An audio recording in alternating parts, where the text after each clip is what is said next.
So as the title might suggest for this week's episode, it's like, where should I invest if I got $1 million right now?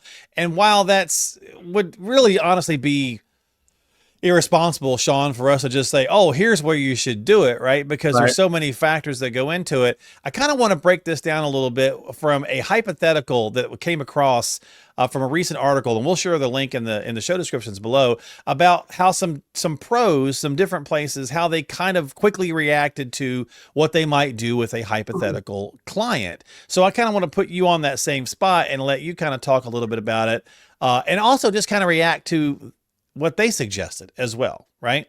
Okay. So Yeah. we'll just kind of bear with me here. I'll set you up for the detail, and then I'll let you kind of break it down however you want to. So here was the prompt, right? And again, I'll put a link in the show descriptions below. But 3 advisors were asked, how would you advise a hypothetical investor who is in his or her late 40s? So just call them like your age, somewhere around there between your age and my age, however you kind of want to go.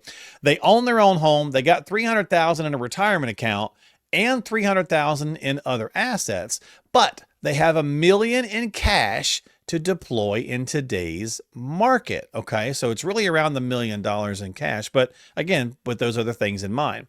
And so here's what some of the pros said. We'll start with one, and I'll let you tell me what you think about it. Right.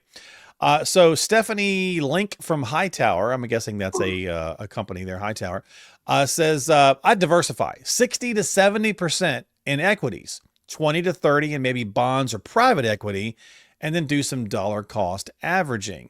Feels like a fairly standard 60-40 kind of setup, right? What's your thoughts? First of all, on the hypothetical and what her suggestion was. So just so I'm clear, we've got the home is paid for. They've got 300 in retirement, 300,000, some other, that could be other assets, could mean a lot of things. It could be Sure. land, jewelry, art, cars, whatever. Right. But they've got $1 million that they say, okay, we're going to invest this in the marketplace, in the market, to do whatever. Yeah. Which we don't know. And they're in their late 40s. Okay.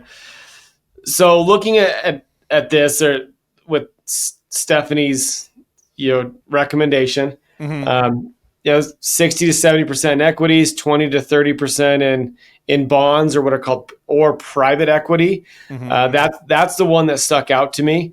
Okay. Cyclical sectors, which are financials, healthcare, utilities, things like that. Okay. And then dollar cost averaging, which I don't understand what she's trying to accomplish there.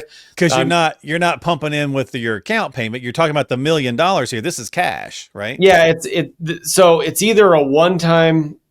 So I get what I'm thinking was said is that we're going to dollar cost average that $1 million into these sectors and all this slowly. Okay. So the whole $1 million doesn't get deployed all at once, which, whatever. Or if there's revenue, dividends, interest, whatever created from the holdings, those are being dollar cost averaged in, like what we talk about with velocity of money. I actually don't mind this allocation. Would I change the ratios? Maybe.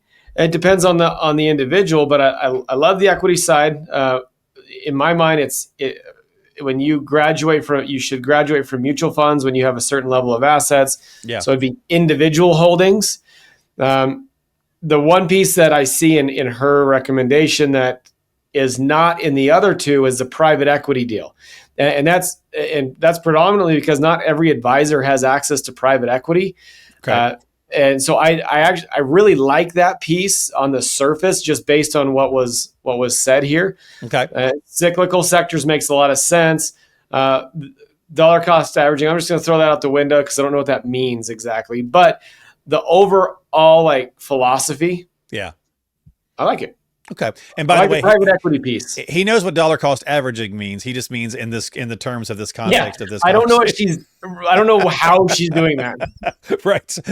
I don't want that to be taken out of context, right? Yeah. All right. And really, for the sake of the argument, I'm really going to just kind of give you the two. We could talk about the third one if you really want to, but it's not much different than hers. Here's the opposite kind of spectrum that I thought was interesting. James from Wellington Altus, again, I guess that's another company here, says, I'd go innovation AI heavy, NASDAQ, S&P, China ETFs, 10% maybe gold or Bitcoin, and energy and financial. So this is obviously a bit more aggressive and risky.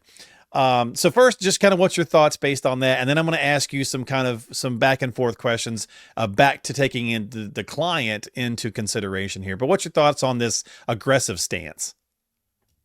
I mean, that's really aggressive. Yeah.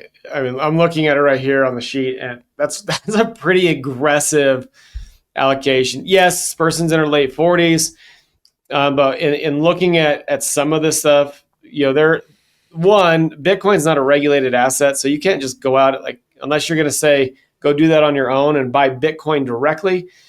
The SEC doesn't oversee Bitcoin. So an advisor can't, I can't go out and recommend that you buy Bitcoin through me because you just can't do it. There's some ETFs now that started to have some in, right? I think there's an Ethereum ETF. There's Bitcoin ETFs. Yeah.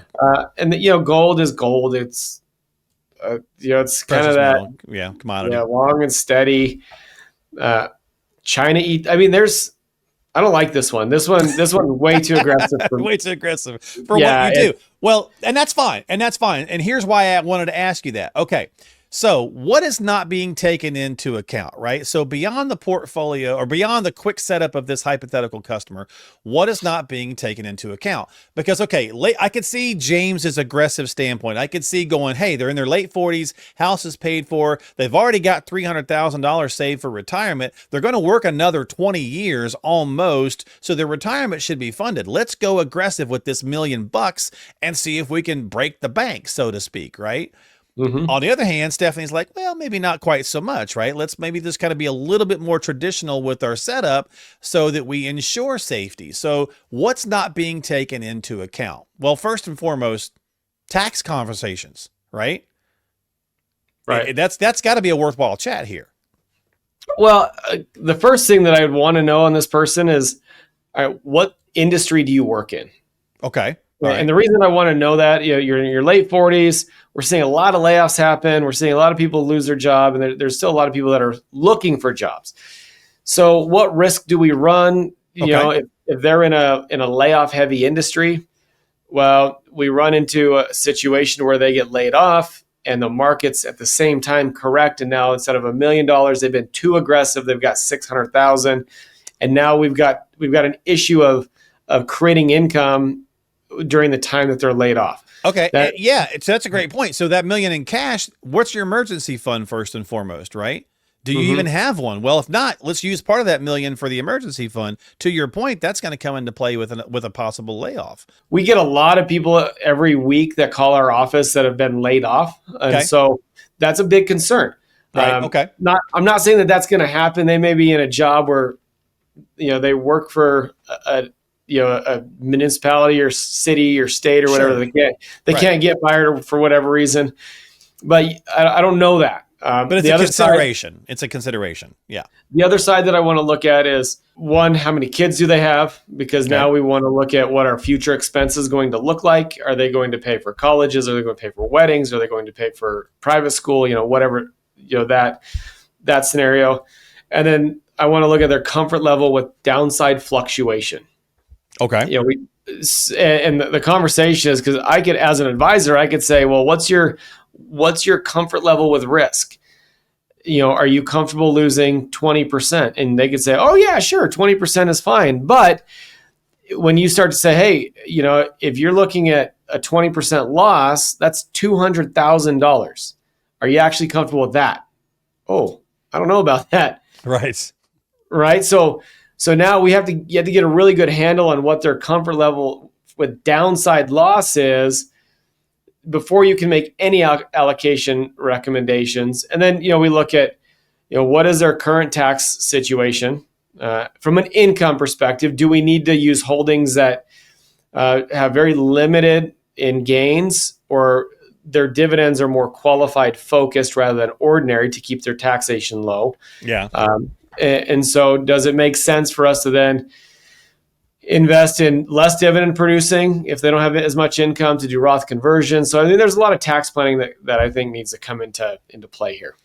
Yeah. And I think, and again, we have no idea what these other people's responses are, or if they're more investor advisors, if they're more brokers.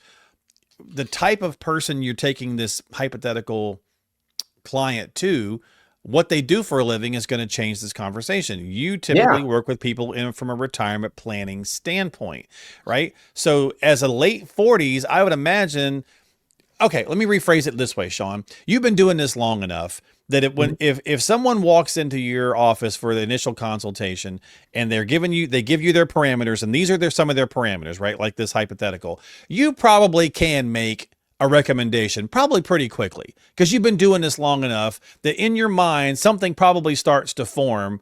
Just like a mechanic, right? Somebody comes in with a thing going on with the car. They're like, I've seen this before. I pretty much can guess what the problem is. But until you truly diagnose it, you're not going to give them the recommendation, right? Right. Is that fair? Right. And this is probably, I'm guessing they were just given this very simple, strategy. And here's what I would do. Well, I like AI and this, let's pump the brakes and think about it a little bit further. Yeah. Yeah, for sure. So what's some other things you would ask? So this hypothetical, Mr. Smith walks in or Mrs. Smith walks in the door. What's some things you'd want to know besides some of the stuff that you've covered already? How would you kind of start to work with them? I mean, I'd want all the details of their life. So we're looking at what are your incomes, what are your expenses, what are your debts, what are your potential outcomes that you want out of this money, because as you go through that and you start to paint a really clear picture of what does my perfect world look like with somebody, and they give you like, I've got this $1 million. Here's what I want this $1 million to do for me. Here's what I want it to accomplish. Now you start to be able to formulate plans based on what's exciting for them. Okay. So they may say, hey, I want this $1 million to create the ability for us to take $50,000 a year from it and donate 25,000 to whatever, to charity. 25,000 is vacations for us, but we really don't want to disrupt the core holdings of it. Well, that's way different. That allocation is way different than if, hey, let it rip and roar. I don't care what happens. I'm not going to look at it. Right. Loss is not a factor. Gotcha. Yeah. Those are very different conversations and very different allocations. True. Yeah. All along the way, then you have to talk about, well, what's your tax situation look like? What is your future goal of retirement? How does this fit into it?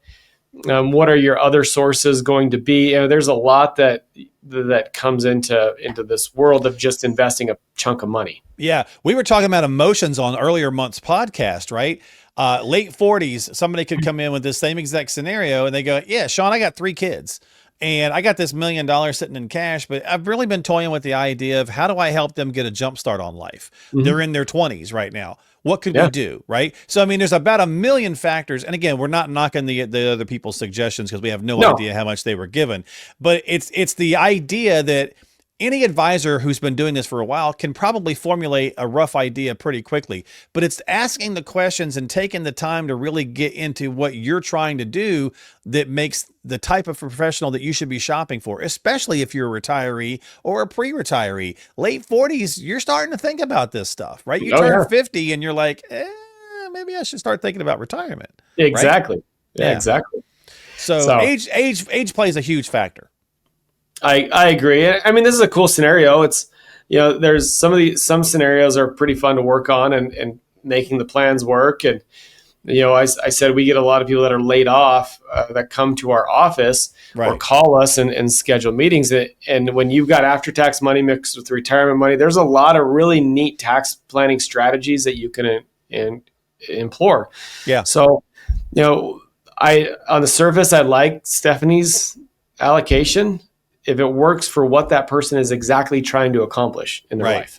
It seems like obviously that's a little bit safer and maybe would be a bit more universal for a wider base of people than the other one, which was like basically the rip and roar, right? The other one's like, let's let it rip because you're already building for retirement. So let's just gamble this whole $1 million and see what happens, right? Yeah. Super heavy. And like, really, that I don't even want to look at that one. That one makes, I'm 45. If that was recommended to me, that would make me really uncomfortable. I'm out the door. Right. Yeah. And I think that's maybe the takeaway, Sean, right? And this is why so many advisors this is why so many advisors in the industry right now in the world we're in, which is why there's podcasts like this, YouTube channels, various different things out there. And of course, almost all advisors offer complimentary consultations because there's information for you to figure out, who is this person? Do I want to work with them? Do I get their vibe? Might they get me? Could our personalities work together, right? It's important stuff. So that's a great way to kind of vet people and, learn a little bit by watching this podcast. Okay, I see how Sean is. I kind of like his attitude. I want to go in for that consultation and see what he might do with my hypothetical situation or with my actual situation. And then you start to go through that process. And I think that's the point. Yep, 100%. Yeah. All right. Well, good. So there you go. So thanks for playing along. We'll throw the article in again to the show, in the show links there for folks if they want to check it out themselves. There's a few more details that I wanted to keep it kind of concise here on the podcast. But at the end of the day, it really comes down to finding the right advisor for you and your scenario, because we're all different, right? So get yourself on the calendar, have a consultation. All the links are in the show descriptions below. And don't forget to hit the subscribe button on Apple, Spotify, and of course, right here on YouTube. And we'll see you next time. Thank you, my friend. Hey, thanks. Talk to you soon. We'll see you next time here on Retirement Elevated with Sean Lee. This podcast has been prepared for educational and marketing purposes only. The information in this video is general in nature, does not constitute personalized investment advice, and does not provide a complete analysis of the subjects discussed. All investments involve risk, and different types of investments involve varying degrees of risk. There can be no assurance that any specific investment strategy will be profitable or suitable to you. Additionally, although information presented in this podcast is believed to be factual and up to date, we do not guarantee its accuracy. You should consult an attorney or tax professional regarding your specific legal or tax situation and should consult a professional advisor before implementing any of the strategies mentioned in this video. Investment advisory services are offered through Elevated Capital Advisors LLC, an SEC-registered investment advisor affiliated with Elevated Retirement Group LLC. Registration as an investment advisor does not constitute an endorsement of Elevated Capital Advisors LLC by securities regulators, nor does it indicate that the firm has attained a particular level of skill or ability. Insurance advice and products may be offered by a third-party insurance producer, which may be affiliated with Elevated Retirement Group LLC and Elevated Capital Advisors LLC. Walter Storholt, Mark Killian, and Third Wheel Media LLC are not clients of Elevated Capital Advisors. They receive cash compensation for their assistance in preparing and hosting this podcast, and for providing the endorsement contained in this podcast. Because Walter, Mark, and Third Wheel Media are compensated in connection with this podcast, they have a material conflict of interest in providing their endorsement.